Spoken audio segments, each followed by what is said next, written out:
Welcome back to the 2 Months Podcast presented by BioSteel. I'm your host, Joshua Marshall. My co-host is with me tonight, Clay Vanderham. Vandy, how's it going? Vandy is not dandy. Both kids are done playoffs. This is the earliest, aside from the pandemic, that I've been. They made the city finals both years last year and then prior to COVID. So yeah, I don't know what to do with myself right now. Yeah, exactly. And tonight we got a special guest. He's back with us. He is the Oilers radio color analyst, and he is the host of Oilers Now. And you can catch him on the panel for the Oilers as well. We'd like to welcome back Bob Stauffer to the 2 Months Podcast. Staff, how's it going? Good. Josh, Clay, how you guys doing? We're good. Good, buddy. As you heard, Clay's a little down right now. So with the minor hockey Oh, being yeah, done, no. so I'll get over it tomorrow. yeah.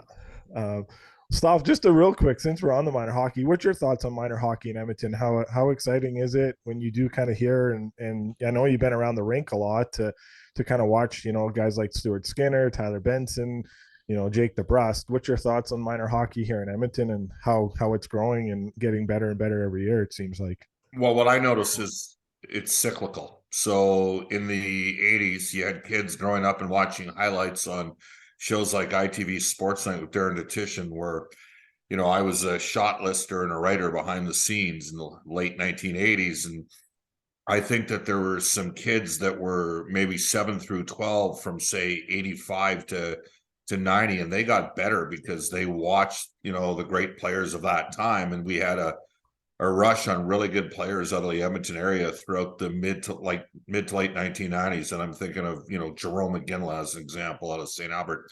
And I think we're seeing the same thing right now. I think, and maybe Clay can better attest to this, but, they're watching Connor McDavid and now every game is being broadcast. Back then you had maybe a hockey night game on Saturday and a midweek game that was on ITV. And, but now every game is available. The highlight packages are available. YouTube's available. But I'm sensing with the WHL Bantam draft that there seems to be a higher propensity of Edmonton area kids. And I think some of that is happening as a result of them watching the McDavids and the Drysaddles and the players of that ilk. And then the other of that is the real growth of the elite programs where kids can, once they get to 14 years of age, make a choice and parents can make a financial decision, and then they can focus more on hockey. So I think it's a double whammy. So I think, relatively speaking, it's quite healthy, to be blunt with you. And it would not surprise me, Josh, in the future if we see Edmonton's always produced, the Edmonton region's always produced a fair amount of players for the National Hockey League. And I think we're going to see an uptick in that. Yeah. Clay, you want any comments Yeah, there? I agree with all that. I I coach the U11 team now, and believe it or not, their focus isn't even on the Oilers. It's Connor Bedard, and Yeah. it's Connor Bedard highlights, and it's toe drag release, toe drag. At the beginning of the year, it was Zegers, Michigan, flip, that kind of stuff. But I think since maybe the World Juniors, it's Connor Bedard toe drag release. These kids just want in mini sticks. They're doing toe drag release. Um, if I could get maybe off the high end aspect of minor hockey, that Hockey Alberta has to get rid of U9 half ice hockey, and I think I get what they were doing, but Hockey Canada, Hockey Alberta, whoever makes that call has to get away from top end, and I'm talking like tiers 1 to 3. They have to get rid of the half ice, whether it be for half a year or a full year. I think it's hindering game development.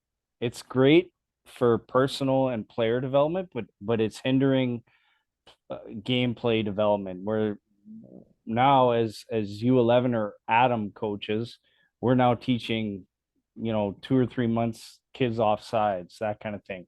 And also to counter that, we're also, well, not to, I guess, to interact with that, you're also losing kids to other leagues because they play full ice at that age. And I think that is hindering minor hockey in Edmonton in general. And I'm talking hockey Edmonton, EFHL, that kind of thing. But Yeah. I don't profess to have a a close affiliation with it. Back in 12-13 in the lockout year, I saw a lot of Bantam Triple that year. A friend of mine's stepson this year is going to be one of the top 3 players taken in the draft. Bantam draft this year. He's 6'4", 195-pound right shot defenseman. Jesus. So his name is Keaton Verhoff. He's cousins of the Docs. And so, and I remember, like, and I'm older than both of you guys, but I remember coming up and I wasn't a great skater, but I could shoot. I had a real heavy shot. I was one of the first kids that could raise the puck. But I remember, like, we had full contact. Yeah. You learned how to protect yourself from a hit. You learned how to protect yourself from a predatory player that was older than you. And I mean, I can tell you right now, the horror and the look on our parents' faces when I had in my Bantam, there was no Bantam AAA back then, but my Bantam AA year at the Strathcona Warriors, having our assistant coach who had suffered an eye injury at the Medicine Hat Tigers saying, Bobby, you need to learn how to fight and protect yourself. And he goes, and you've already matured a bit for your age. You're not going to be 6'2", 6'3". You're going to be 5'11", because that's what you are right now. You're going to have to learn how to fight left-handed. And the look, I remember my dad came late for practice, and so I'm on the ice fighting a guy, and he's showing me, how to cross grab, how to throw with my left hand, how to protect my chin, all this kind of stuff. And I have obviously have big facial features. Like, I get a bleeding nose in a second if you hit me, like I was leaking, right? But the parents were just in shock. Like, they're watching at the end of the practice, and I'm sitting there learning how to, right? And I can't even fathom, like, the Oilers have players on their team today that have never been in a fight, and I'm getting punched in the face by a 19-year-old guy who would have been probably no lower than a second-round draft choice in the National Hockey League out of the Medicine Hat Tigers. He got injured when he was 17. Yeah. And I just remember everybody was like, I can't believe that. Like they're sitting there teaching that. Yeah. Well, he's like, you need to learn how to defend yourself. And and that's so I learned at a very young age how to defend myself, and we don't do any of that. And I think about defending yourself. Like, when does contact start? Is that Bantams? Yeah, it's Bantam now. And now what do we call it? Then, yeah, well, sorry, it's U15. Right. But even then, I remember going in, you're talking about the contact aspect of it. There's kids that are skilled enough to play at a certain level, but physically they're not ready because they're going to get injured, and they don't know how to protect themselves. They don't know how to spin off checks, or and that's kind of what I bring to the younger kids. But I also coach my older boy, and he's U15, and there was kids in our league that they don't know how to protect themselves, and they put themselves in so many vulnerable. And I hit hard. I skated through guys when I hit. Like, I aimed through the chest when I hit. I also played football at the same time. Like, it was, so our midget AA team, Stu McGregor, who later went on to be the Oilers head scout. Guy Gowski was the captain. Willie Carey was on that team. His father owned CW Carey. Yeah.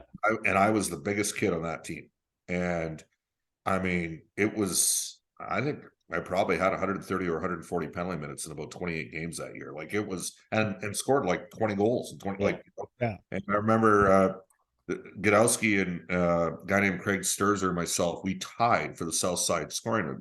I got a trophy and everything in the house. And Godowski ended up at Colorado College, and Sturzer ended up at Northern Michigan, and I never played after that season. Yeah. But it was a very, like, that was 1982, 83. You didn't play juvenile back then? No, no, not. And it would have, now they call it junior B, right? I had no interest in playing after that season. I was so frustrated by what had gone on. And I used that experience as a springboard to never set me back when it came to becoming a broadcaster. Like, the mistake I made is I did not believe at 14, 15, 16 that I could get better as a player. And I'm here to tell you right now that in my current role, I'm never done trying to improve. I want to keep getting better all the time and grinding away and working on little things that I can, learn more about and understand. Like, I underscore from the analytics perspective how much I actually know, but I could not take on a full-time analytics job for an NHL team. Like, I know a lot probably more than most of the media guys do, but I don't have an honors mathematician background to do that stuff, right? But the one thing is, the best guys, no matter what they do, it's a passion and it's a craft, and they're always working. And you know what? That's why Connor's so good. He's never done trying to improve as a player. Yeah. And so when you have that, and that's why Leon's exceeded expectation. When you have that, the seemingly impossible becomes the possible, as we're seeing this season. Yeah. All right, we'll move on to our Edmonton Oilers report, brought to you by our friends at Shadified Salon and Barbershop. Staff, the recap of last night's game. I know kind of we chatted before the game last night, and I was You were a little concerned as a Leafs fan, weren't you? I was, and unfortunately, I was blowing your phone up during the game, so I apologize at that too. But thoughts on the game and kind of what you saw from the game, but also kind of talk about the road trip too. That was for the Oilers. Well, and that's the thing. Like when Toronto came to Edmonton, they've been on the road a little bit. The Oilers just traded for Ekholm the day before. And that was as engaged performance from start to finish that I've seen Edmonton play all season against the Maple Leafs. Like McDavid and Draisaitl were leaning on Toronto's top players early, and it culminated. It was a 5-1 game. The Oilers had 2 disallowed goals. Let's not forget that. Yeah. And then it culminated with Ryan Nugent-Hopkins picking apart Justin Hall in a fight. Giving up 3 inches in height and 20 pounds in weight, and obviously RNH, you can tell he's got an older brother because he did a pretty good job in that scrap. But there was a lot going on with Toronto. They'd broken in some new players. They'd been on the road for a while. They were a little flat that night. The Oilers took it to them. I knew the Leafs are going to be way better, and you could see it in the first couple of shifts. Like they were just dominant. They were first on pucks. They had real good puck support. Very subtle thing that's happened here this year that nobody. You know where Toronto finished in goals against last season, you guys? Oilers were 8th, weren't they? No, where Toronto was last season. Toronto, I think 22nd. No. Yeah, they were 18th or 19th. Yeah. Okay, they're in the top 6 this year. And what they did is when they had all those injuries on defense, is they changed their neutral zone. They don't give up near the odd man breaks. Now they still forecheck with strong support, but if they got a team in a stationary breakout, they're letting that team make mistakes. And then they forecheck differently with different players. So Toronto was on their game. The Oilers were lucky to be up 2-1 after 1. McDavid scored a great goal to make it 3-1. And then Toronto's best players took the game over, including Mitch Marner. So, final game, 4th game of a road trip. The Oilers already had a couple wins. They weren't as sharp as the Leafs, and the Leafs got going, and the Leafs have a lot of skill. And in this league, you're going to have nights where that happens, where you try to limit that, but you are going to have stretches in games where maybe you give up 4 goals in 7 or 8 minutes. It happens 3 or 4 times a year, especially to the good teams. Like Toronto's not a top 3 goals for team this year, like they were last year, but they're still a top 8 team in scoring. Yeah. They can get you, and they got Edmonton last night, and that's just the way it kind of goes. I'm not going to sit there and pick apart McLeod. He knows he made a mistake. I like what Desharnais brought. Could a Nurse have played the 4-3 goal differently? Sure. Did they get a lucky goal on the 5-3 goal in power play? Yeah, but Edmonton took some undisciplined penalties. They got frustrated. Toronto deserved the game. It was that simple. Yeah. What's your thoughts on Skinner's performance, as of late, and are you surprised that where we're at right now with his performance to this? Yes, I was hoping Jack Campbell would not have the numbers that Jack Campbell's got. I think we did one at the start of the year. Was there a way? Who had Skinner as the starting goalie? Was that you or? Oh, so we have another guy that helps us out here once in a while. His name's Jamie. He calls himself the Rev. He's the one that thought he bet a steak dinner. If you actually go back to the audio, there's no actually steak dinner. It was just him just coming out with a prediction, and you kind of hitting on a lot of things on kind of what you had, because actually I went back and listened the other day. But anyways, you had a lot of what has happened. You had said. I think we just predicted, Campbell would just had a better start. And I know Clay's pretty much been on this a while too. He's like, let's not push Campbell to the side. I don't know where you want to come out on this, Clay, and talk about it, because in our internal. Well, no, I mean, obviously it's now come out where, Campbell may or may not be the starter for playoffs.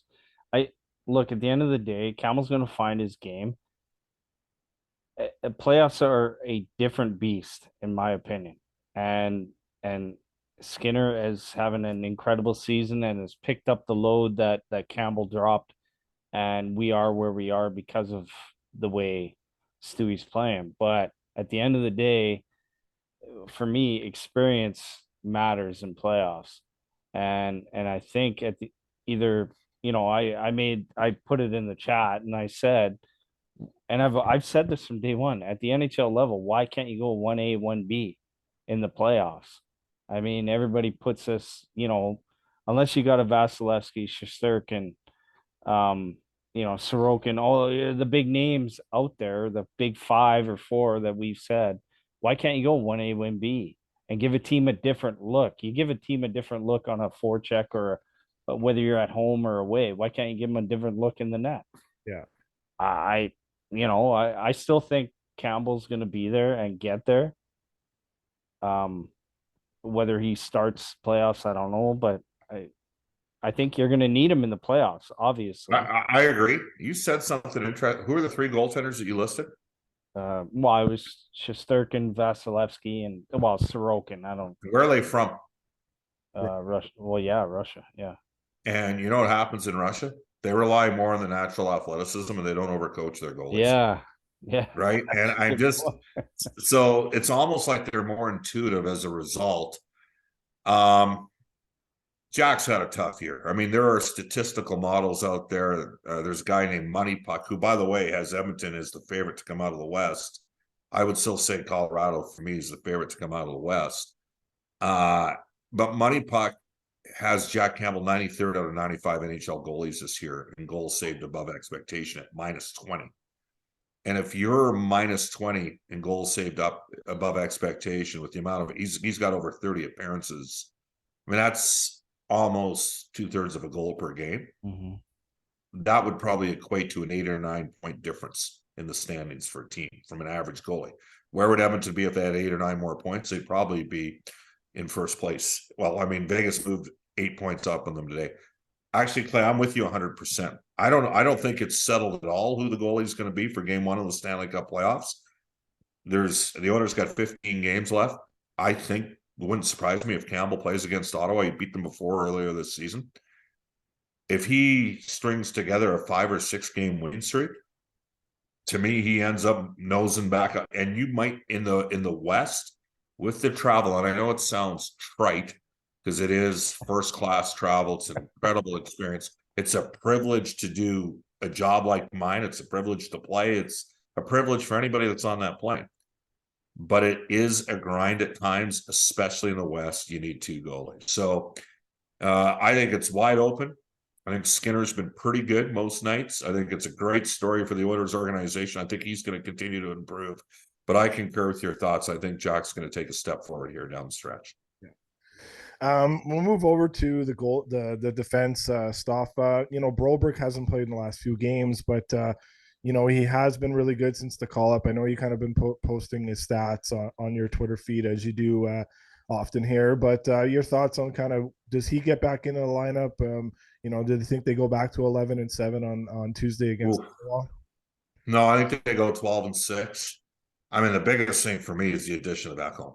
It's just been a game changer. Like, if you look at the expected goals for, I'm giving you a lot of analytics here, but Bouchard played 25 minutes last night against the Leafs, and Ekholm and Bouchard were by far the Oilers' best pairing. The only reason why Bouchard was a minus is he was on the ice for the empty net goal at the end of the game. Yeah. I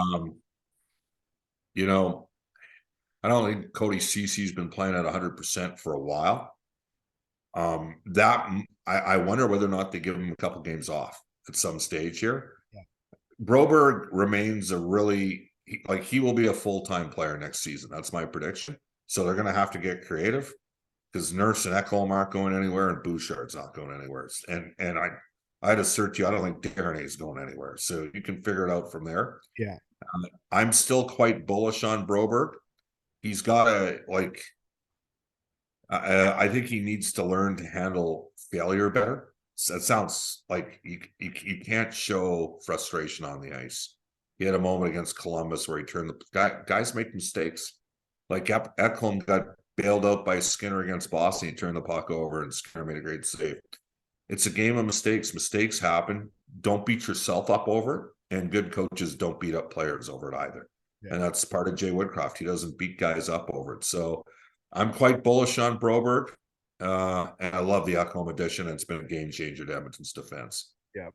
Another player that you tweeted out today, Ryan Nugent-Hopkins, and Matt Benning's been on with us about 3 times this year, and he's he's talked really great about Nugent-Hopkins. Can you talk about what's made the difference in his game this year for being an 80-point player and possibly getting obviously more points, maybe pushing 90 to 95? The season that Nugent had for the Oilers.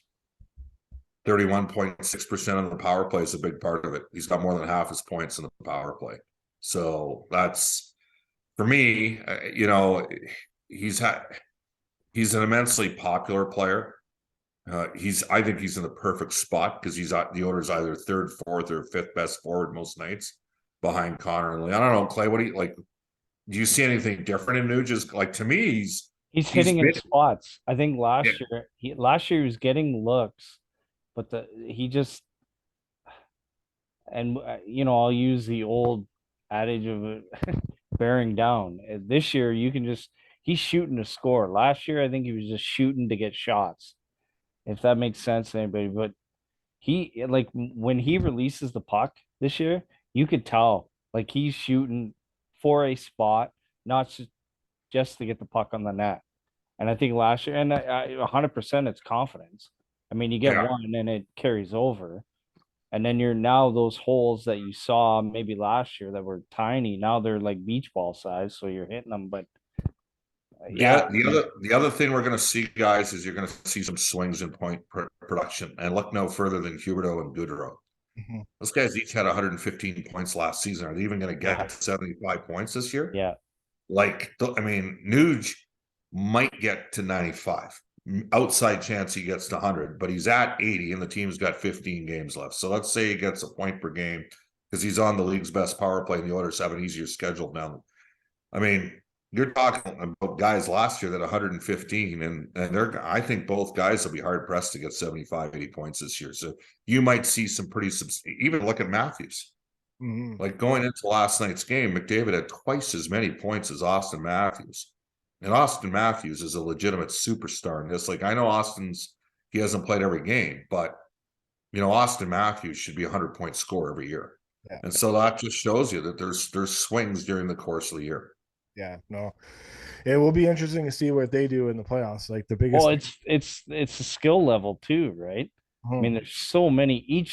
All the top teams got 2 or 3 guys that could put up numbers, and then you look on every given night, and you've said it earlier, right? The guys travel well, but it still is a grind, and some nights those guys don't have it.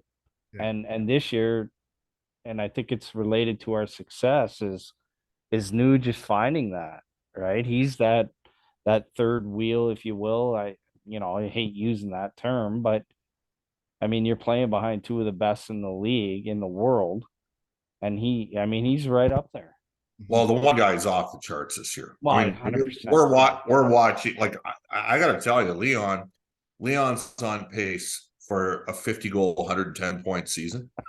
He is a tough SOB because he still is dealing with the ramifications of a high ankle sprain.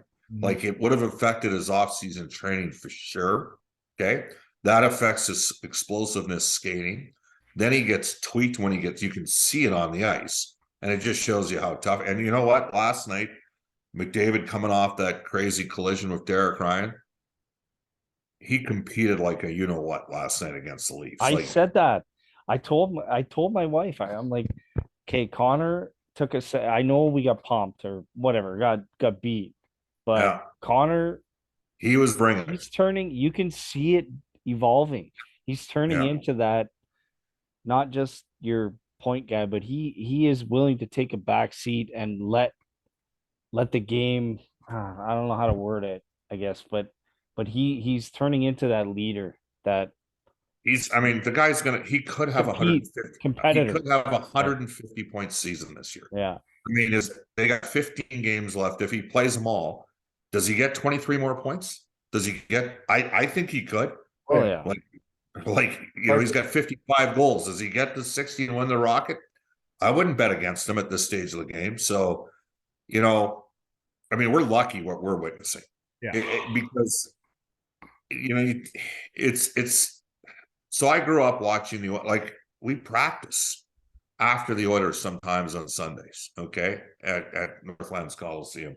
And I watched the level of compete and pace at that time that Gretzky and Messi, I remember Messi and Kevin Lowe just hammered each other in a one-on-one compete drill in the corner. And I was looking at Guy Godowski, and I'm like, is that what it's going to take? Like, seriously, like those guys are on the same team.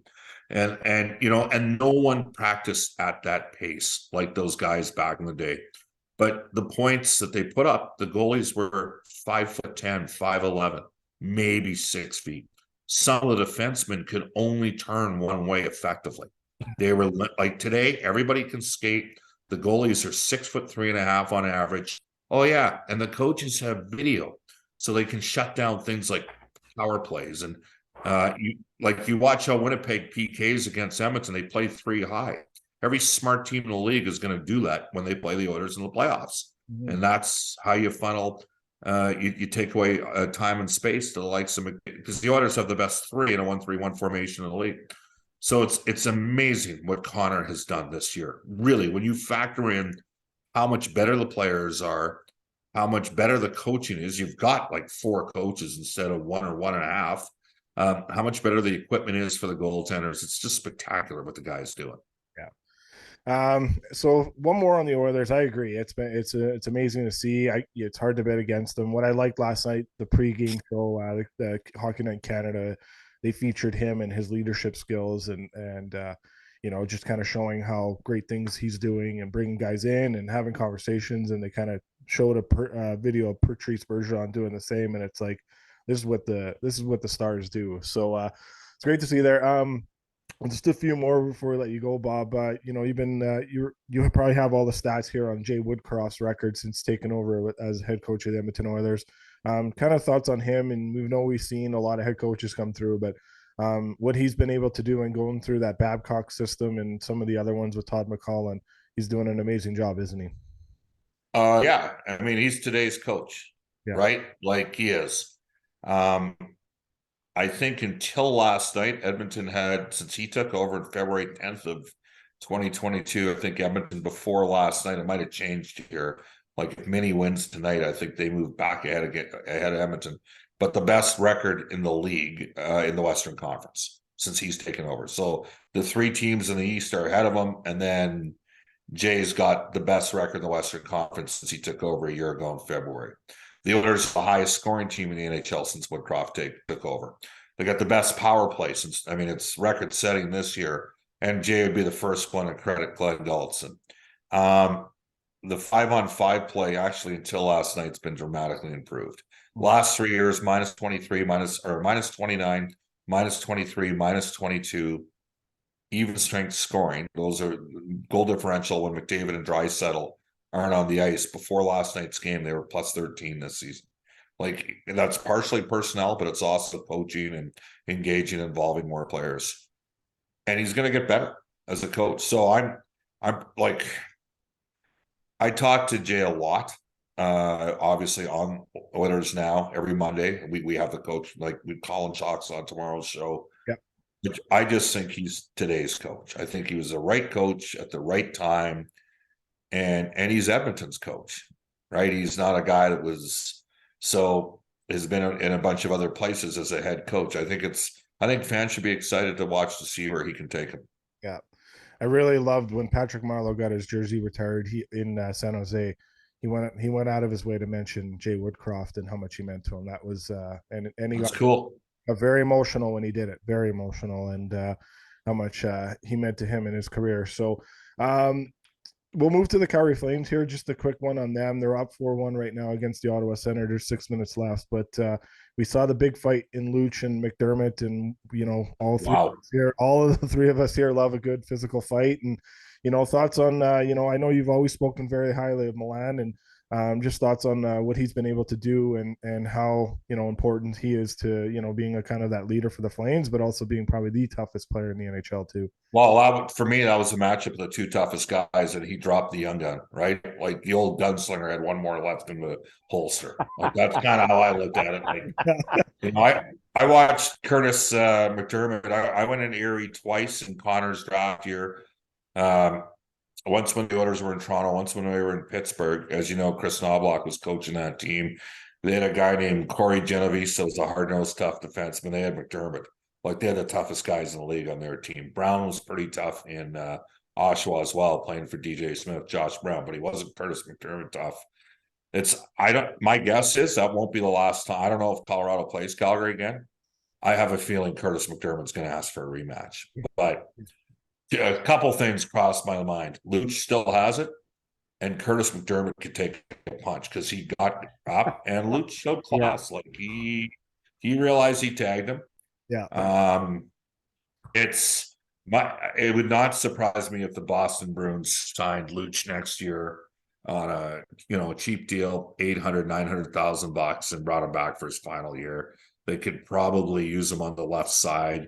Their team's so deep and so good. They got Foligno's contract expiring now. We got to see what happens with Bergeron and Krejci, because they got those two guys at $3.5 million combined this year, and they're both pending UFAs. But I have a feeling that Milan's probably got at least another year or two left in the league. Yeah, I would agree. He definitely does. He's such a great person, and obviously what he's doing there. But and then where are you at with the Flames here? Obviously, very shocking, kind of in a way, the season that's gone. But I don't know. I haven't written them off. They can still make it. Yeah, and I haven't either. And I know with our pod, with kind of the guys that we've had on there, we're definitely cheering for the team, because how great it would be for, like Daryl Sutter said last year, Alberta, the liquor sales in Alberta will be good when these teams play in the playoffs. So I hope they meet. I hope they meet again. Looks like Markstrom's starting to play better. Yeah, Calgary's got. I mean, for their sake, they need to make the playoffs, because they got a lot of guys a year from now with expiring deals, and it can get really interesting there. Of course, Brad Treliving's deal is up. I think Brad's a good GM. Yes, I think he did about as good at, he got Huberdeau and Uyghur for Tkachuk, and then he turned around and signed Kadri when he lost Goodrow. I mean, that's pretty impressive work. I'm surprised they're chasing right now, but I would not write them off to make the playoffs. I think they can make the playoffs. Yeah, same here. And final thought on just the Golden Knights, the LA Kings, and who gets out then?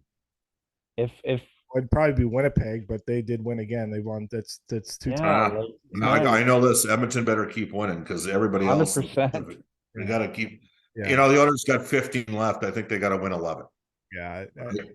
Now they've been good. They've been good.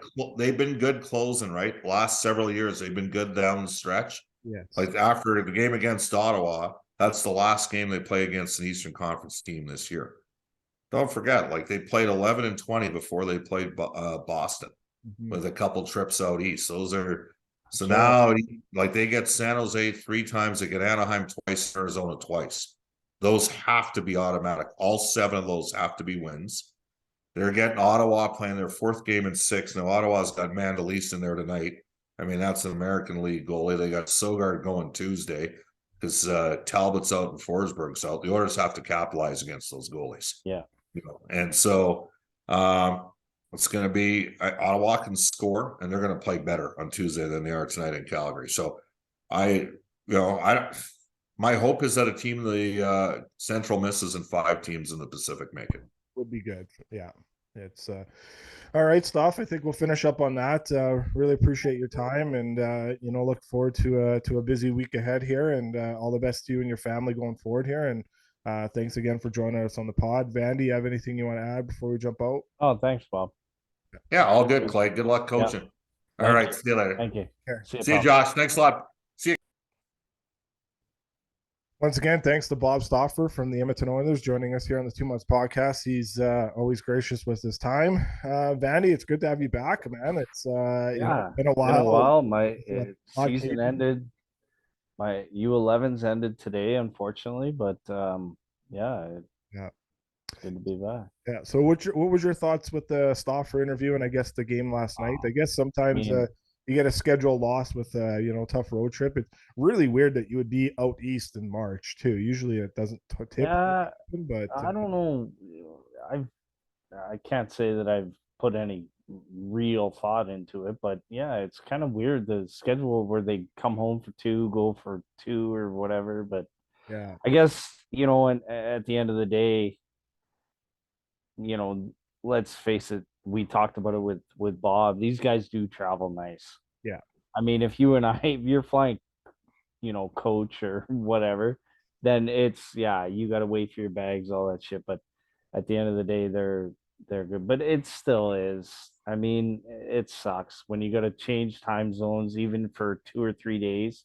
Like I know I've gone to you know conferences in Florida, and that what is that 2 3 hour 2 hours away yeah, yeah, ahead, and you're like you're fucked up, man. yeah, Like yeah, you're like God, it's midnight, yeah, and it's 10 p.m. at home, and you're like, oh, I gotta get to bed, and then you end up staying up till 6 in the morning. But anyway, yeah, exactly. So it's tough. Bob. I mean, obviously, Bob knows his shit, and I love talking to him. Yeah, Him and Rupp got good, back and forth we do. band. We didn't get I Robbie. enjoy just listening to him. To Yeah. be honest with you, I just, he's got good stories, and It's funny because he's like because we were just waiting for. He's like, hope Clay's joining us. I'm like, don't worry, Clay's joining us. So yeah. Sorry, I was it's late, just man. no, it's all good. It's just like that. It's good to have because other guests are saying it too with Brulee's has Gilbert Brule. I said it a few times too. I love Bruce. He's Oh, Bruce, yeah, I we love him. should reach out to him, try to get him back on here too. Yeah. So, yeah, no, I think I think obviously towards the end there, talking about playoff picture, the Flames, they're up 4-1 now, and Winnipeg won, but you know, they're they're not out, like they're not eliminated, they're not mathematically eliminated yet. The math is tough, but the fight is still on. Markstrom is playing good, but it doesn't look good for Ottawa right now, but they're kind of in the same situation as the Flames, and but yeah, I don't know. It would be Winnipeg falling out. Morrissey got hurt, but two big What back. is it like? I think it's an oblique. I think it's abdomen, like core. If that is the case, you're fucked. Everybody said it was the hip. I don't know if anything came out. Yeah, yeah. They just It said looked like his oblique, and if he tore that, ooh, yeah, yeah. It's he's had a great year, and that would be a big loss for them. Is he's been leading the charge for them, and also my fantasy team. I have him too, and we're going into the playoffs next week, so it's a tough one to lose if I lose him too. Uh, but I guess the Oilers got lucky with that scare with the Derek Ryan play with McDavid, didn't they, Vandy? And Mhm. how like Yeah. I mean, can you how, imagine Derek Ryan, how he would feel just an incidental contact, and you wonder what it was yeah, at the end. You hope that's all it was, and Connor didn't look any worse for wear early in the game yesterday. Um, I no, that hopefully, that's all it was just kind of a one night thing, and ice it down and rest it, and yeah, away you go. got the full day off today. Yeah. Practice day on Monday, and then back at her on Tuesday. So Hey, is that a CDN hat you're wearing? it is, yes. Those are our friends, our sponsors. I got to get So, you guys yours because you guys like the do they Oilers. have the EDM? Yes, they do. So Or I'll get you the EDM. But I don't know. Do you like the flat brim like this, or do you like the ones you can bend? no, I curved mine. Okay, I'll get you one that curves then. So Yeah. I'll get our buddy Marku to send one out for you here. So Yeah, they're at I no, I thought they were at Bountiful Market. Maybe they were there. Anyway, whatever. We were just there this weekend. So nice. They're good people for sure. So I watched Ilya's team play. They were playing before you Nash's game today. They won 6-1. nice, nice. How did he do? Uh How did yeah, he good, man. They were sniping. I don't know if he got any goals. I yeah. don't remember, but yeah, they were playing good. Yeah. Do you want to comment on what happened a week ago with the minor hockey tilt at Yep. Williger Rink? I know we haven't had you on, but I know it's Yeah, you want to talk about, but you haven't had your say to it. What was your complete thoughts? bullshit. That's 100%. And I said it in my Instagram. Yeah. That is 100% coaches not gaining the respect from their players. And that starts in October, Yeah. September, if Yeah. you will. Yeah. I think those kids start later because of how Yeah. the midget, but anyway, it starts in September. And I know the backstory to that team. Yep. I know what happened. I know who's involved with that team. I know who was coaching that team, so I have a little bit of insight on it, and that is 100% the reason why That got you escalated. need to set guidelines. Now, I'll back up and I'll tell you why. You need to set guidelines because these kids, when you're coaching that level, that is U18, otherwise known as midget, you have a lot of kids at that age group. Those kids would have been 2005 kids, so they're 17 years old technically, by Hockey Canada. That's their last year of minor hockey. Yeah. And minor hockey is classified as, U7 up to U18. You have your kids, these kids are in their final year, and I've been there. I was that age. I was 17 years old. I was fortunate enough to have in my last 2 years of midget Scott Henderson and Alex Belcourt, who kept me under wraps. I was that kid. I you know, And the wires crossed kind of thing. yeah, man. And I'd lose my mind. I remember Alex telling me when I was 17, and we would have this thing. I had, at that, when I was my first year midget, I had a group of guys, and all we wanted to do was just fight. And we were good. We won a lot of games, but we also wanted to fight, rip the cage off, and let's go at it.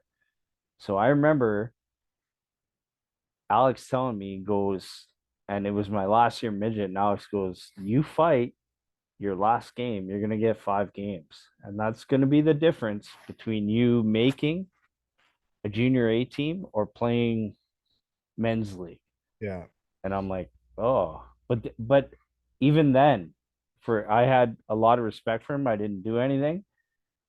These kids don't know any better. They think, oh, my minor hockey career is done. No, you can go play junior, you can go play junior C.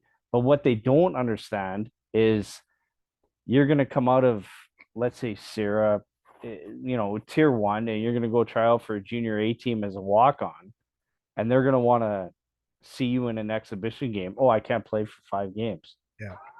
Okay, well, you're done. Because I'll go take the midget AAA kid that walked on, or the midget AA kid that walked on, played a higher level than you. You're done, or junior B.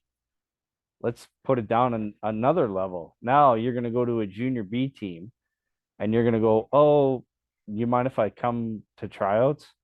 Well, I can come and practice, but I can't play in a game for 5. Yeah. Why? Well, I was an idiot at the end of the year. And okay. Yeah. But that, as a coach, if you have a coach that knows that and understands that, instead of trying to better his kid or, make think you're going to make a difference by taking over somebody's job or somebody that actually is respected and good at what he does, well, Yeah. then yeah, I mean, like I say, I know everything that, not That's why everything, I want to but I get know your a lot. I know a lot of what has happened with that team, Yeah. and that is 100% what happened. Yeah. Yeah. No, I think it's important. It kind of gets out there and It's bullshit, and it has no reflection on Sierra, the organization, which I'm a part of. Yeah. It has no reflection on that. That is not what we stand for. It's an isolated incident with one team. It is what it is, and learn and I'm not saying Stoney was, the other team were angels. Yeah. But at the end of the day, they won. I had a couple guys reach out on Instagram going, well, they just lost in a shootout. Don't give a shit. Yeah. Don't act like that. You take it with grace. Yes. Yeah. Anyway, yeah, you asked for my Yeah. No, I wanted to get your kind of went off. No, but it's good. Like I think it's worth noting that the conversation needs to happen in these situations because I think the wrong messaging was out there, and you're very close to the situation, so I think you could add a Yeah. bit less light to it than anyone else. I know we had myself and Phil and Brody kind of comment on it, and but we weren't as educated and getting No, in, no. it's still Yeah. I fresh. mean, I know families involved. I know, quite a bit of, and obviously I know the head coach of the team now. I know of him. I don't really know him personally, but anyway, yeah, fuck. Like, come on, be better. Yeah. Educate yourself. And it's not just about the product on the ice. You're creating community members moving forward. So figure it out. Yeah. Like, it's a fucking disgrace. Yeah, it is. Sorry, I swore. No, but there's no fucking room for it in the game, right? So No. and we know that. So because it people want to go out there and they want to say this is a reflection on the game. You know what we used to do? It's like, So because we even had it at like midget AA early on when I was coaching, is a coach would go halfway. If Yeah. we knew we had a bunch of orangutans that who knows, or we just played a heated game and we got to shake hands. Number one, you take your fucking glove off and you shake hands. You don't punch with the hand and fist. If you want to fist, but take your glove off. And then number two, we would put coaches probably every 4 players. Yeah. And it was Bantam when we were doing that. And you just make sure that the kids are obey. You don't, the game doesn't end until you go to the room. Yeah. And then right? that's it. Yeah. Yeah. So, you never know what happens. I don't know. Horse shit. It's, yeah. I'm not going to, I don't fault the kids. Yeah. I mean, I do. They have to claim, you have to hold them accountable. But I would 100%. I mean, if there's a kid that is, running his mouth, I probably would have done the same thing. But at the end of the day, the coaches, you're the adults. Yeah. What you do reflects on others too. 100%. You have to take it. They're kids still. Yeah. They may be 7 feet tall. Most of them. Yeah. Some of them got beards. Most of them nowadays. But they're kids, man. Their brains don't function. You have to take responsibility. So that is 100% on both coaching staffs. Yeah. Anyway. All move right. on. Yes. Sorry. So, I don't know how much more we want to add to anything else, though. I think we kind of want to do an Oilers report on that, and it'll be a busy week. We got Taylor Medic. He's going to join us. He's former TV personality out in Edmonton here, and so he's a good friend of mine. So where's he now? He's a manager at Central Social Hall. So, but okay. Yeah, he did a lot of the Pipeline show with Dean Millard and Guy Flaming here in Edmonton. Yeah. He's has a huge following with the junior hockey ranks, and was partners with Stauffer too at the other network, and so kind of haven't had him on before, so I kind of want to get him on later in the week and kind of talk about his career, and we're still trying to get nail down Peter Labardia, so it's just been busy for him, but we'll try to get him on here soon. But I don't know if there's anything else you want to add, Vandy. Pretty much at an hour here. Don't probably go any longer, but is there anything you feel like you want to add before we No, we there is a major announcement coming, I heard. There is. So we'll probably have that on Friday, is my guess. So there is a big announcement coming. It's a shakeup. Can I presume a shakeup? It's going to be somewhat of a shakeup, yes. I think I think it's been something that's been going on behind the scenes for the last few weeks, and something that we've also wanted since we started doing this. Really, because this podcast, like, I know it started 5 years ago, but it really, Vandy, it really kicked off when you joined me during the pandemic, and then Trev joined me too. So Well, and closer, and we've added and all these exactly. other We've guys, had a right? closer, Yeah, and we yeah. know Jake Baker's helped out, and the Revs helped out, and Phil's helped out, and um, so I know there's been we call ourselves the 2 months, but there's some other parties to help involved, but that first episode kind of in 2020 or whatever it was, or 2021 when the pandemic started, was kind of when. Yeah, it was 2020, buddy. Yeah. So that, yeah, I think it was like December of 2020, and then we kind of did a few, and then the pandemic hit, so we did a lot more because we really had nothing else to do because they locked us in our house. So, and now everything's all different now, so it's all interesting. But yeah, so we'll have some breaking news. There'll be a lot of shakeup to that. Just there'll be a lot of things following. So we've been. So we'll tease it, but we'll come up with a big announcement, and we're probably going to have that. If not Friday, it will be next Monday. So this will get released on Monday, so it might follow next Monday on the 20th. But in the next few episodes, it'll be definitely a big announcement made, and we'll just one more little details to finalize. But it's pretty much a done deal. But until the paper is signed, we don't want to make an announcement. But an announcement that we do want to make. Before we sign out, we want to thank our sponsors at SeatGeek. So use the promo code 2monthspod. That's 2monthspod, all capitals, to get $20 off your purchase.